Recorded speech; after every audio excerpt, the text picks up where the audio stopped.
Tu es déjà levée? Je viens de ta chambre. Oui, je suis déjà levée. Toutes les deux alors. Toutes les deux, vous allez devenir folles et vous lever avant les servantes. Vous croyez que c'est bon d'être debout le matin à jeun, que c'est convenable pour des princesses? Vous n'êtes seulement pas couvertes. Vous allez voir que vous allez encore me prendre mal.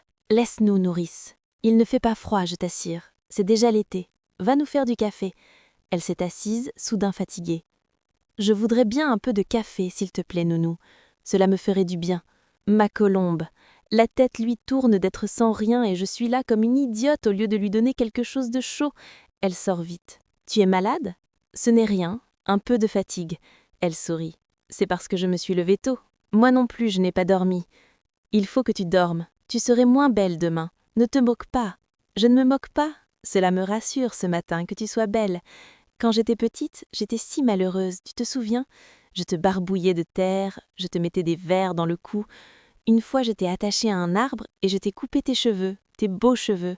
Elle caresse les cheveux d'Ismène. Comme cela doit être facile de ne pas penser de bêtises avec toutes ces belles mèches lisses et bien ordonnées autour de la tête. Pourquoi parles-tu d'autre chose? Doucement, sans cesser de lui caresser les cheveux. Je ne parle pas d'autre chose. Tu sais, j'ai bien pensé, Antigone. Oui, j'ai bien pensé toute la nuit. Tu es folle. Oui, nous ne pouvons pas. Après un silence, de sa petite voix. Pourquoi? Il nous ferait mourir. Bien sûr. À chacun son rôle.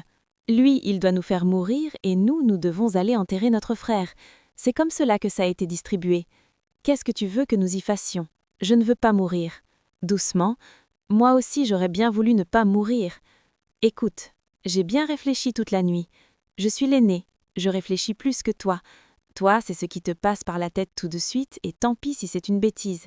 Moi, je suis plus pondérée, je réfléchis. Il y a des fois où il ne faut pas trop réfléchir. Si, Antigone. D'abord, c'est horrible, bien sûr, et j'ai pitié moi aussi de mon frère, mais je comprends un peu notre oncle. Moi, je ne veux pas comprendre un peu. Il est le roi, il faut qu'il donne l'exemple. Moi, je ne suis pas le roi. Il ne faut pas que je donne l'exemple, moi. Ce qui lui passe par la tête, la petite Antigone, la sale bête, l'entêtée, la mauvaise, et puis on la met dans un coin ou dans un trou, et c'est bien fait pour elle. Elle n'avait qu'à ne pas désobéir. Allez, allez, tes sourcils joints, ton regard droit devant toi, et te voilà lancée sans écouter personne. Écoute-moi, j'ai raison plus souvent que toi. Je ne veux pas avoir raison. Essaie de comprendre au moins. Comprendre. Vous n'avez clé ce mot-là dans la bouche, tous, depuis que je suis toute petite. Il fallait comprendre que l'on ne peut pas toucher à l'eau, à la belle eau fuyante et froide parce que cela mouille les dalles, à la terre parce que cela tache les robes.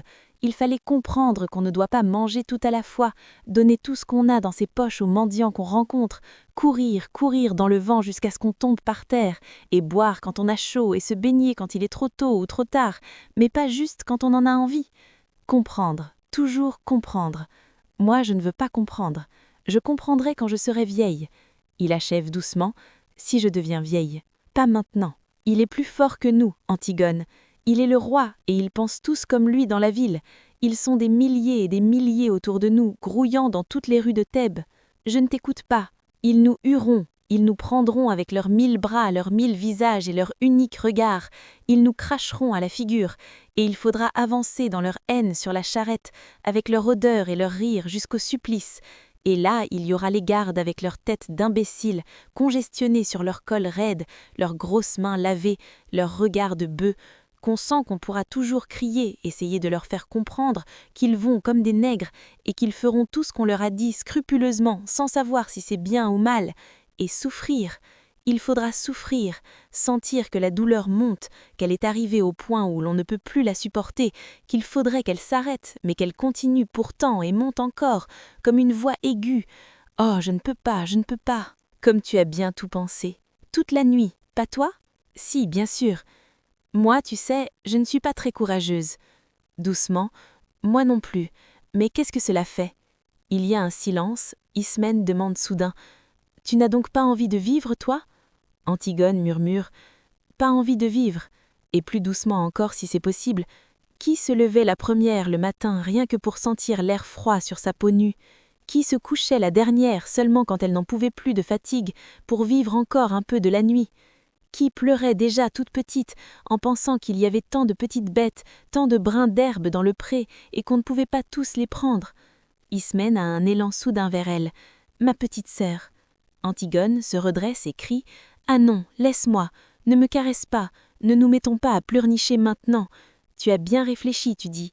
Tu penses que toute la ville hurlante contre toi, tu penses que la douleur et la peur de mourir, c'est assez ?»